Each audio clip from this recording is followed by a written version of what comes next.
নমস্কার, আমি সুচারু আপনাদেরকে স্বাগত জানাই আজকের বিশেষ প্রতিবেদনে। আর আজকের প্রতিবেদনে আমরা আবার চোখ রাখব শুভেন্দু অধিকারীর আত্মসহায়ক চন্দ্রনাথ রথকে সরিয়ে দেওয়ার ঘটনায়। অত্যন্ত গুরুত্বপূর্ণভাবে সেই তদন্ত প্রক্রিয়ায় অগ্রগতি পেল পুলিশ। আর শুধু তাই নয়, চন্দ্রনাথ রথ কাণ্ডে তদন্তের কিনারায় পৌঁছে গেছে পুলিশ। ইতিমধ্যেই ধৃতদেরকে জিজ্ঞাসাবাদ করে একাধিক গুরুত্বপূর্ণ তথ্য তদন্তকারী আধিকারিকদেরকে এসেছে। ঘটনার পর থেকেই পুলিশ বুঝে উঠতে পারছিল না কারা এই ঘটনা ঘটালো, কারণ যেভাবে ফেক নম্বর প্লেটকে ব্যবহার করে নাম্বারকে ট্যাম্পারিং করে চার চাকা গাড়ির ব্যবহার করা হয়েছিল, বা দুষ্কৃতীরা যে গাড়িতে করে এসে গুলি চালিয়েছিল চন্দ্রনাথ রথের ওপর, সেই শার্প শুটারদের বাইকটাকেও সেইভাবে বোঝা যাচ্ছিল না যে কোথা থেকে এই বাইক বা গাড়ি এসেছিল। যদিও একটা সময় শিলিগুড়ির একটি নাম্বার প্লেটের সঙ্গে মিল পাওয়া যায়, পুলিশ তদন্ত করতে গিয়ে নামে এবং সেখানে তারা জানতে পারে শিলিগুড়িতে যে ব্যক্তির নামে ওই গাড়ি রয়েছে তার গাড়ি তার বাড়িতেই রয়েছে, অর্থাৎ একটি অন্য গাড়িকে ব্যবহার করা হয় এবং ওই ভদ্রলোকের গাড়ির যে নাম্বার রয়েছে সেই নাম্বারকে নকল করা হয় এবং সেটাই দুষ্কৃতীরা ব্যবহার করেন চন্দ্রনাথ রথকে এই যে পৃথিবী থেকে সরিয়ে দেওয়ার যে ঘটনা, সেই ঘটনাতে এই গাড়িকে ব্যবহার করা হয়। ঘটনার দিন বিকেল 4:05 থেকে সন্ধে 6:50 পর্যন্ত এই চার চাকা গাড়িটাকে দেখা গেছে বারবার মধ্যমগ্রামে যাতায়াত করতে, এমনকি যে দুই বাইক আরোহী মাথায় হেলমেট করেছিলেন তারাও বাইক নিয়ে বারবার ওই বিকেল 4:05 থেকে সন্ধে 6:50 পর্যন্ত রেকি করছিলেন, কারণ তারা জানতেন চন্দ্রনাথ রথ কোন রাস্তা দিয়ে মধ্যমগ্রামের ফ্ল্যাটে ফিরবেন এবং নিজাম প্যালেস থেকে কোন সময় তিনি বেরোতে পারেন সেটা একেবারে দুষ্কৃতীদের আন্দাজে ছিল। কিন্তু বিষয় হচ্ছে এই চার চাকা গাড়ি পুলিশের নজর এড়িয়ে কিভাবে এলো সেটাও কিন্তু তদন্ত করতে গিয়ে পুলিশ কিন্তু জানতে পারছে যে বক্সার থেকে এই গাড়িটাকে আনা হয়েছিল।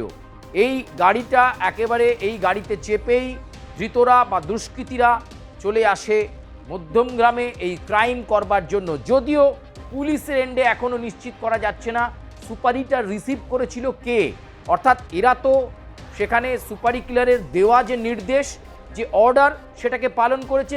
সেই অর্ডার ছিল চন্দ্রনাথ রথ নামে একজনকে সরিয়ে দিতে হবে, স্মুথ অপারেশন করতে হবে এবং সেমি অটোমেটিক গানের ব্যবহার।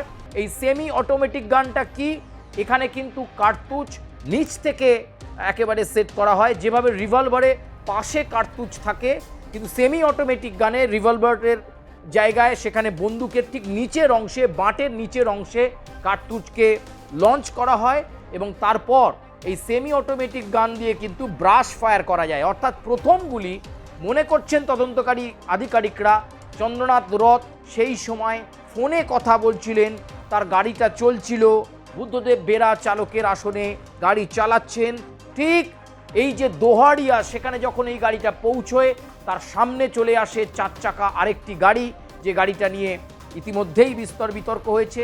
এই গাড়িটা যখন লক করে দেয় চন্দ্রনাথ রথের গাড়ি কিন্তু আর এগোতে পারেনি। তারা ভেবেছিলেন যে যেভাবে অন্যান্য জায়গায় ট্রাফিক কনজাংশন হয় ঠিক সেরকম কিছু ঘটেছে, কিন্তু চালক বুদ্ধদেব বেরা কিছু বুঝে ওঠার আগেই বাঁ দিকে যে জানলা, ঠিক যার পাশে বসেছিলেন চন্দ্রনাথ রথ, ফোনে তিনি কথা বলছিলেন, ঠিক সেই সময় সেমি অটোমেটিক গান থেকে বাইকে করে আসা দুষ্কৃতীরা এলোপাতাড়ি গুলি চালায়।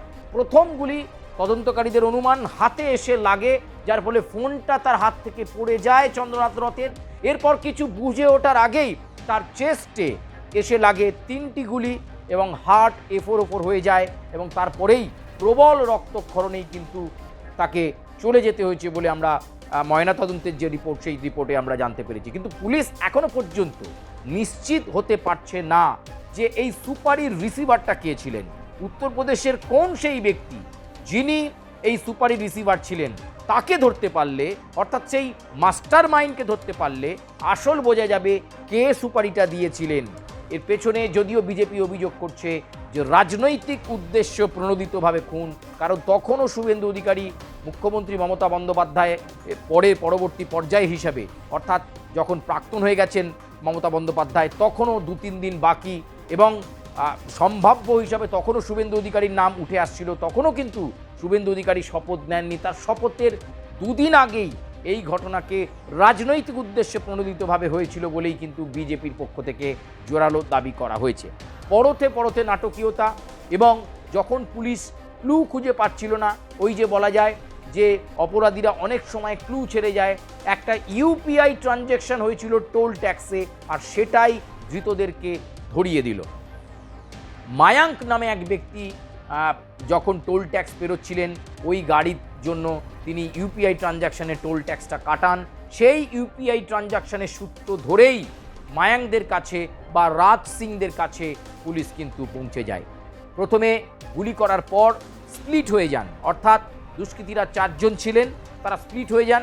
প্রত্যেকে কিন্তু আসলভাবে মধ্যমগ্রামে এই ঘটনা ঘটানোর পর, অর্থাৎ চন্দ্রনাথ রথ আর পৃথিবীতে নেই এটা নিশ্চিত হওয়ার পর, মাত্র 50 সেকেন্ডের এই অপারেশন, সেই 50 সেকেন্ডের অপারেশনকে সম্পন্ন করার পর তারা চলে যায় শিয়ালদা স্টেশনে।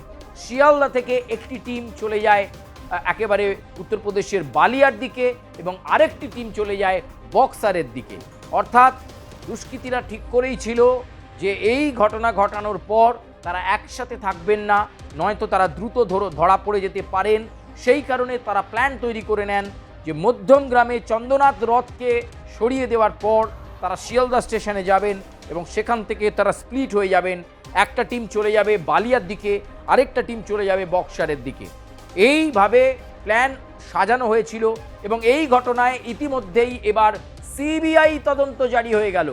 ডিআইজি পদমর্যাদার একজন আধিকারিকের নেতৃত্বে 7 সদস্যের কেন্দ্রীয় তদন্তকারী সংস্থা সিবিআই টিম তদন্তে নামছে। তদন্তে নেমে সিবিআই কি বের করবে, এবং রাজ্য পুলিশের যে সিট গঠন হয়েছিল সেখান থেকে তারা কি তথ্য পেল।